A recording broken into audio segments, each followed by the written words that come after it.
Cyberpunk 2077 is of course the next game from The Witcher 3 developer CD Projekt Red. And we still know basically nothing about the game thanks to the studio's tight-lipped approach. And this week CD Projekt boss Adam Kicinski was adamant that he just was not going to say anything. Couldn't say anything. No. It's been 4 years. He's not talking, man. Lips are sealed for 4 Don't even ask. He wouldn't say anything, would he? He wouldn't say anything. Sealed. He's nothing. Speaking at the company's 2017 fiscal year financial presentation this week, CD Projekt President Adam Kicinski confirmed that they would finally be lifting the lid on Cyberpunk 2077 at this year's E3. As reported by DualShockers.com, despite insisting he couldn't talk about the game, Kicinski still revealed quite a bit. He said the technology powering the game is very advanced, and the studio's tech is ready to interface with future generations. Cyberpunk 2077 is in fact developed in a way that can take advantage of future very powerful hardware. So that bit indicates there that he's ready for the next generation of consoles whenever it comes about. So they're developing the game with that in mind. Yeah, the console generation is coming up in the next couple of years, right? So they don't want to release a game and have it be bound to the past generation of console. You want to port it easily to the next generation. That's why it is there. It's going to take advantage of all the very advanced hardware. Specifically. Kicinski also confirmed it will be possible to create your character within the game and choose among a variety of classes. So that's a character creator basically confirmed, and classes as well, so you can choose what type of playthrough you want to go for, and that flies in the face of some other kind of reports and rumours that have been circulating the last couple of weeks. This is from the CEO of the company himself, saying there's going to be a character creator in the class system, which is very strong RPG ingredients there, so that's big news. That's one of the things that Witcher didn't have, right? Because you were bound to Gareth. Yeah. You were the Witcher. You had to be the Witcher. Yeah. Whereas now you can be whoever you want, and go and be whoever you want. That's awesome. But does that mean that there's not going to be voice acting for the main protagonist? I don't know. It could be like Mass Effect, where you've got one male voice and one female voice, and it all kind of fits the face that you can create. He also said there's no microtransactions, and the focus for the game is very much single player over any kind of multiplayer. But he wouldn't be drawn on whether they would add some form of multiplayer component in future.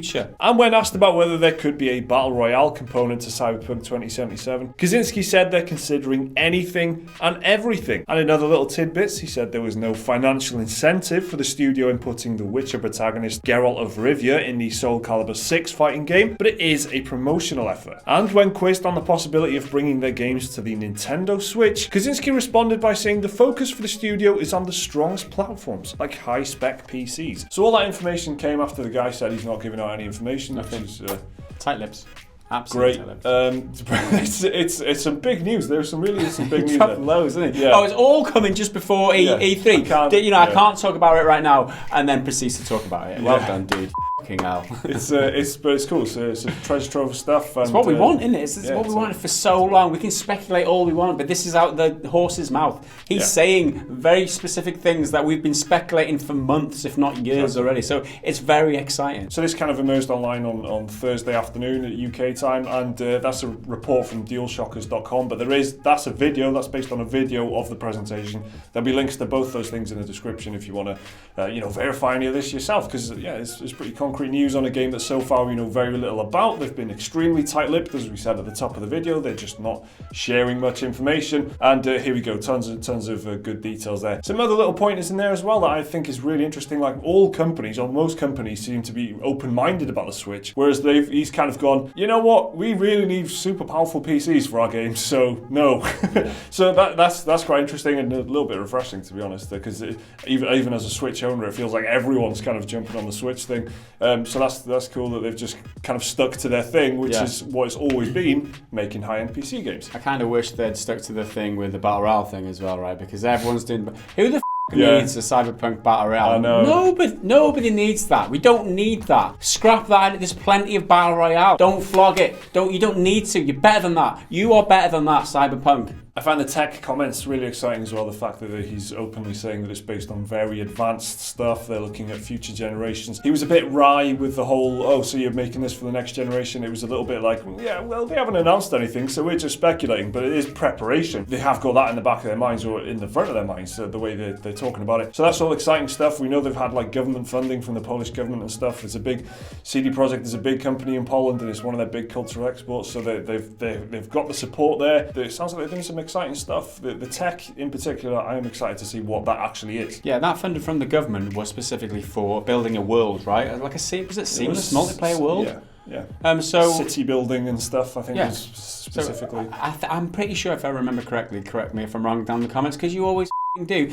but it was something to do with multiplayer anyway. And he's saying here that we can't confirm, we're focusing on a single player, and we're not saying anything about the multiplayer just yet. So we can kind of already know that it's going to be multiplayer. And they've talked before about supporting a game into the future and games as a service thing that he touched on, but then just denounced afterwards, saying no, we're not doing it, microtransactions and all that. I'm pretty sure that he's not saying multiplayer because people jumped on his back last time about the microtransactions thing. So he doesn't want to stir up the beehive, basically. Yeah, it's the online component is the words that they use, isn't it? So it's going to be really interesting to see what that could be. What shape could it possibly be? And yeah, you're right. They obviously are very aware of the microtransactions thing because they were openly saying there's no microtransactions here as well. So there you go. That was the tweet to us, right? Yeah, I said it in there as well. That was our tweet, right? Yeah. Because we were like, oh no, microtransactions, and they were like, no, shut it down. And everyone else was like, oh, put them fools down. And we were like, well, hang on a minute, we were raising concerns. It was a great story. I love that. Hang on a minute, we were raising some legitimate concerns. So there we go. That's quite a lot of big news for Cyberpunk 2077. What do you think of all this? Let us know down in the comments. Please do remember to like the video and subscribe if you enjoyed it. There's another video out there which you can watch right now if you want, and a link to Patreon if you want to support the channel. See you next time.